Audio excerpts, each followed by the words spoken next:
Four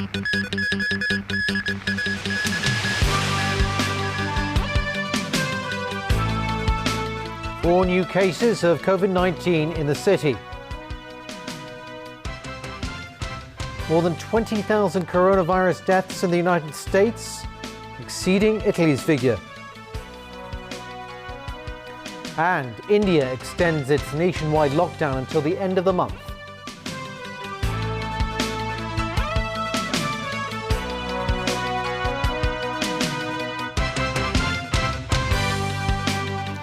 Hello and a very good evening. Today, Hong Kong hit a record low in its daily case count of COVID-19 since mid-March.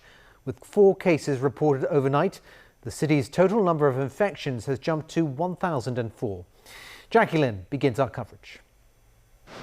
Easter is a season of hope, and local health authorities today reported a single-digit increase in COVID-19 cases in the city. Among the 4 newly diagnosed patients, 3 have recently traveled abroad. The only local case involves a 63-year-old woman who is a close contact of an infected patient. More than 600 COVID-19 patients remain hospitalized, while 360, or around one-third of the total infections, have recovered.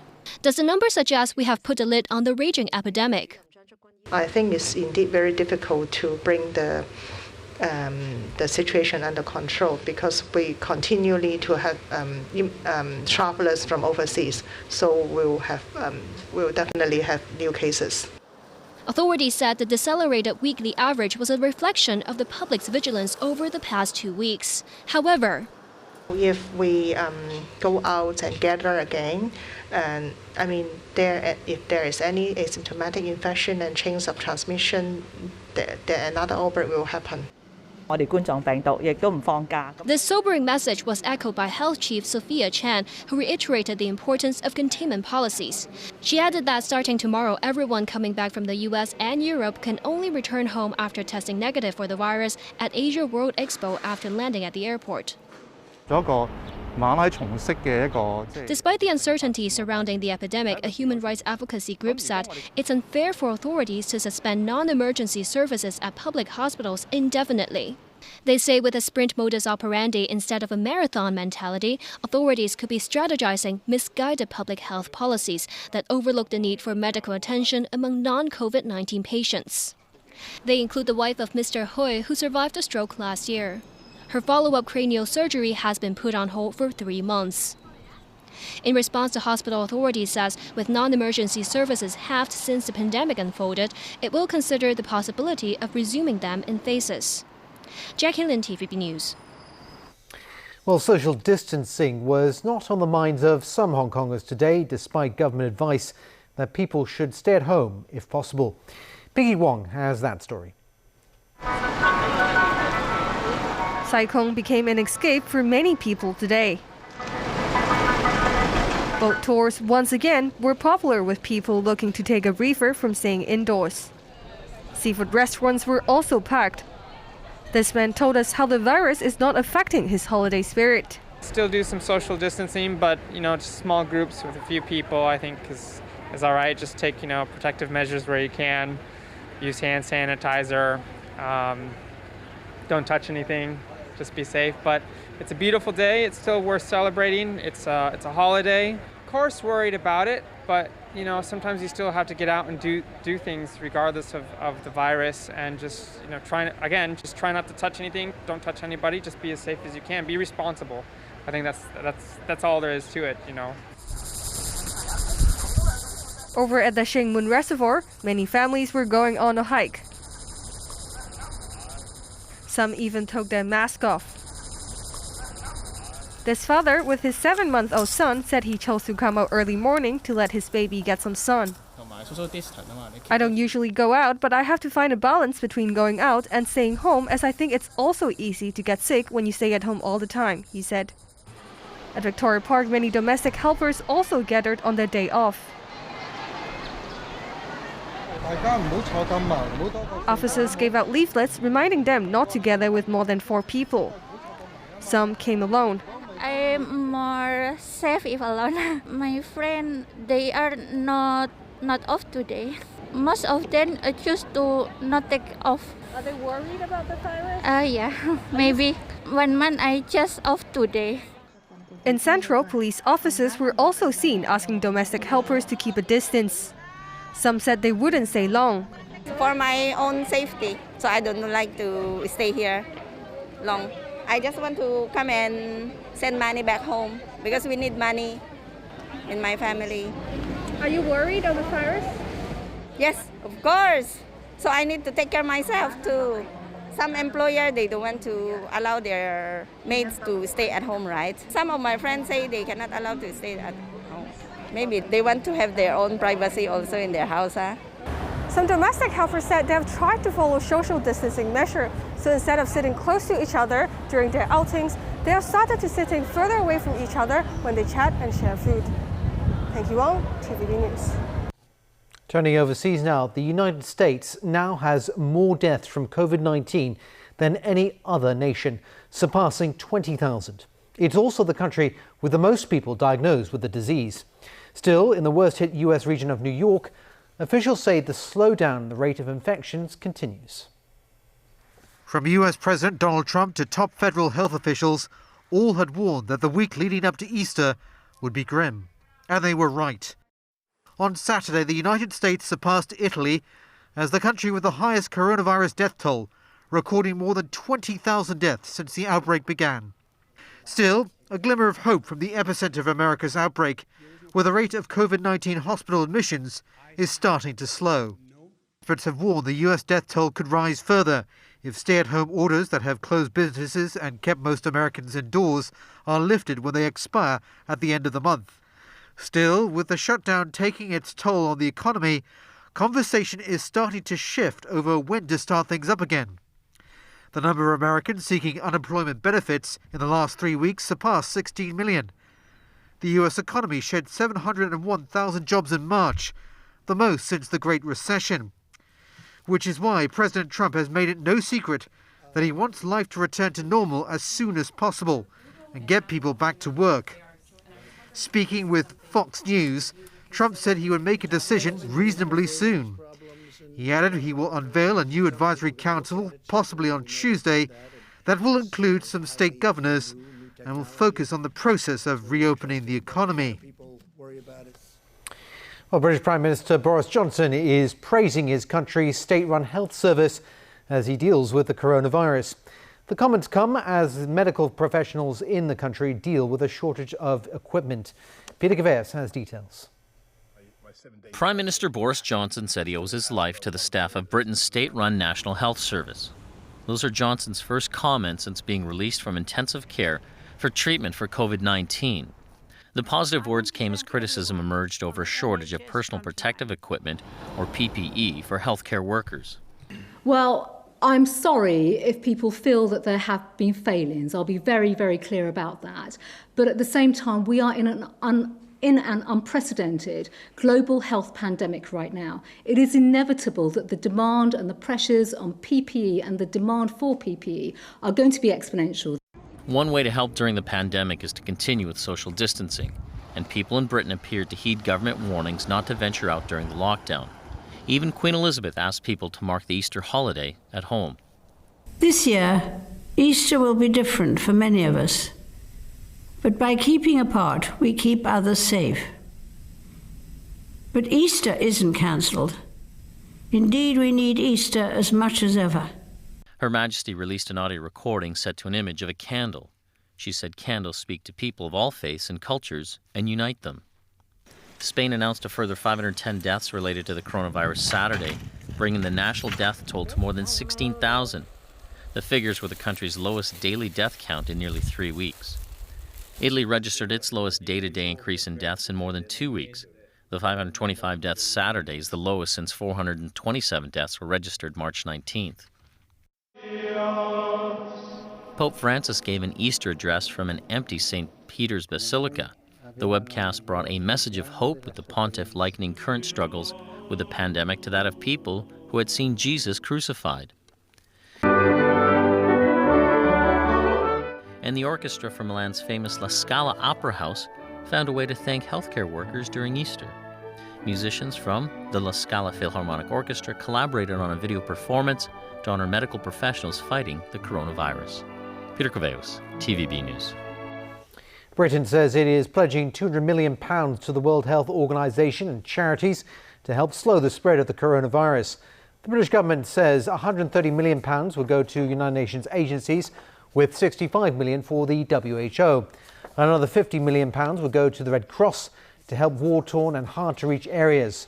Britain's support for the WHO contrasts with the view of US President Donald Trump, who criticised the global health body's handling of the COVID-19 pandemic. Trump has even suggested his administration might reevaluate US funding. More than 1.6 million people are reported to have been infected by COVID-19 globally, and deaths have topped 100,000. In Asia, India's government extended a nationwide 21-day lockdown. The 3-week measures were expected to end on Tuesday, but authorities will continue them until the end of April. The decision comes as the number of COVID-19 cases in the country continues to rise. India has reported more than 7,300 active cases and 273 deaths. Before the extension, several Indian states lengthened their own isolation measures. In the Philippines, many Catholic churches celebrated Easter Mass through a live stream amid the coronavirus crisis. Religious gatherings have been suspended as a precaution to help stop the spread of the virus. And one of South Korea's largest churches also offered services online. The Easter Sunday broadcast was for members who could not attend due to coronavirus restrictions. The Chinese mainland reported 99 new COVID-19 cases yesterday. Most of them were imported cases, with the majority coming from Russia. Meanwhile, Kana Chu has more about a nurse on the front lines of this fight who has recovered from the coronavirus. Zhou Yang is a recovered COVID-19 patient. The 26-year-old is also a nurse at Wuhan No. 4 hospital. She remembers people experienced symptoms such as breathing difficulties and fever back in January. But as the death toll started to climb, it didn't take very long for Zhou Yang to realize the strength of the mysterious virus. She recalled perfectly healthy individuals all of a sudden falling gravely ill. This included Zhou herself, who developed a fever on January 26th. When results came back positive, I thought it was over, said Zhou, whose test was delayed by 5 days due to the lack of resources. She foresaw 2 possible outcomes from the diagnosis: to recover and suffer from permanent health complications, or to die. But her grim outlook all changed when she was admitted to one of the many makeshift hospitals in the city. After 20 days of treatment, Zhou Yang was discharged alive and well. She also spoke on the gray areas when it comes to the numbers count. Many patients were unable to receive testing and died before they were ever diagnosed, she said. Zhou also received a haircut first thing following a long quarantine. And with a return to health, she's ready to embark on what's next. Kana Chu, TVB News. China's ambassador to the United States says his country remains committed to implementing the first phase of the Sino-US Trade Pact. Cui Tiankai says China is still buying US agricultural products and is lifting some curbs faced by foreign companies who are trying to enter the Chinese market. The world's 2 largest economies signed the tentative deal back in January to pause a damaging trade war, and that was right before the COVID-19 outbreak, which first engulfed China and later spread around the world. North Korea says it's tightening health controls to keep its citizens safe from the coronavirus. According to the country's government, health officials have been carrying out tests and have placed more than 500 people in quarantine. But so far, according to Pyongyang, no one has been confirmed with COVID-19. A meeting of the Central Committee of the Workers' Party of Korea discussed the coronavirus. Additionally, state media reported that Kim Yo-jong, sister of North Korean leader Kim Jong-un, was elected an alternative member of the Politburo. And still to come on tonight's news. The Financial Secretary says this year's fiscal deficit could be higher than the previous estimate of $280 billion. The Labour and Welfare Chief says there's a tsunami-style surge in applications to form new trade unions. And singer Sam Hoy's online concert to cheer on Hong Kong workers.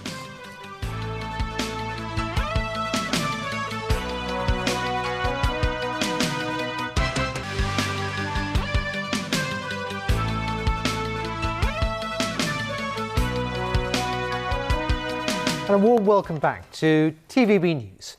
The The Financial Secretary said today the fiscal deficit for the current financial year could exceed his previous forecast of $280 billion.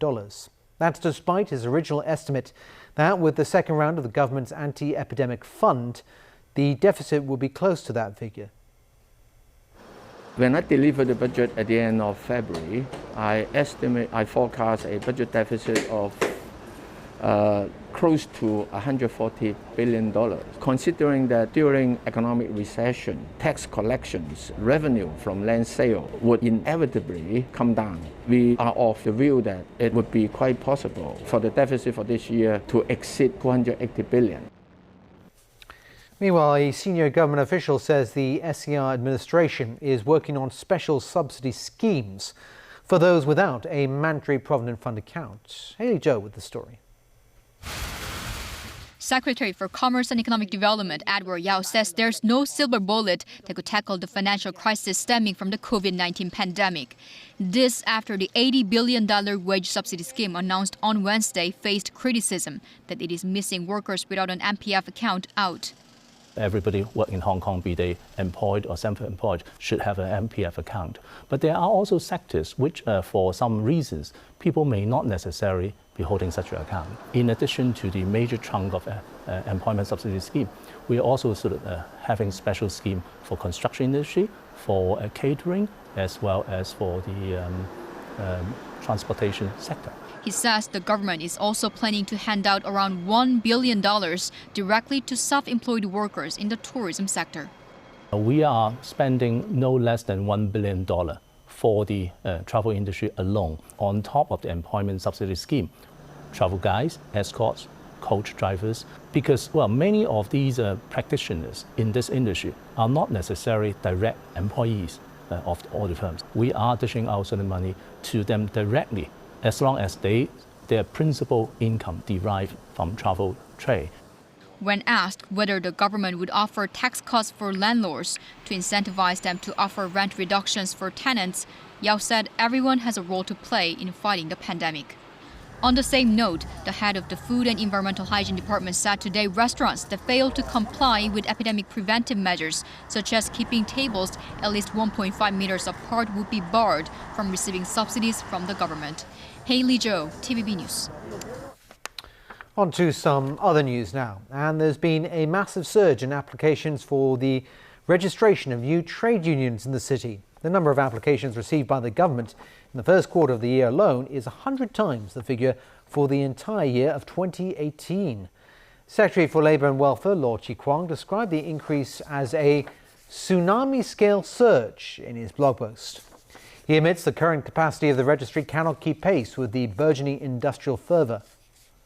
He says the Labour Department, with its previous manpower, would take roughly 50 years to finish processing the more than 1,500 applications that have emerged in the past 3 months. Now, with its manpower beefed up, Law estimates the department will be able to conclude the work on around 60 applications this month. A fire broke out in a rooftop house in Yau Ma Tei this morning. Perched atop the United Mansion on Shanghai Street, the tin-sheeted structure went up in flames at around 11 a.m. It took firefighters around 20 minutes to put out the blaze. An LPG cylinder was seen at the fiery scene. Initial investigations show the fire was caused by an electric short circuit. More than 50 residents were evacuated. No one was injured. All lanes on Jordan Road and parts of Shanghai Street were closed because of the fire. And finally, a look at local singer Sam Hoi's live concert in Tsim Sha Tsui to cheer on Hong Kong workers, especially those in the medical field. The show was broadcast by some local TV stations and was also live streamed on the web. The singer performed at a mall in Tsim Sha Tsui alongside the show's producer and actor Lawrence Cheng. Hoi held the concert to offer support to the staff of a music event company he worked for previously. The employees were recently laid off because of the pandemic. He also thanked medical staff for their contribution during these difficult times. Hoi also held a similar concert after SARS hit Hong Kong in 2003.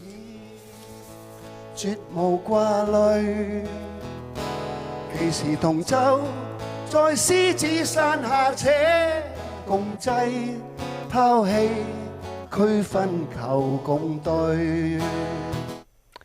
And that is our main news for Sunday night. We'll have a news update later this evening. Bye for now.